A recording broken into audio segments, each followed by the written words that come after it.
अल्लाह ने इंसान को कोई ताकत और कोई कुव्वत ऐसी नहीं दी है जो लामहदूद हो, जो हर चीज का फैसला कर सके। ये मुमकिन नहीं है।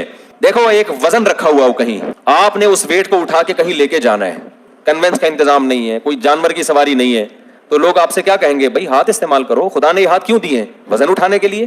देखो, 10 किलो की बोरी रखी हुई है, उसे आप हाथ से नहीं उठा रहे, ये भी हमाकत है। और 40 किलो की बोरी हाथों से उठा रहे हो, ये भी क्या है?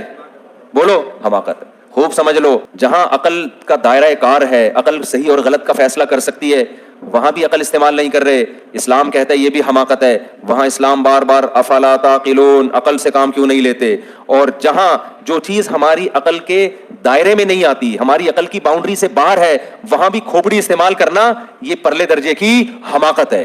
खोपड़ी गलत इस्तेमाल होकर ऐसी गलत गाइड करेगी कि सारी जिंदगी फिर खोपड़ी इस्तेमाल करने के काबिल नहीं रहोगे। नेचर और फितरत चेंज हो जाएगी आपकी।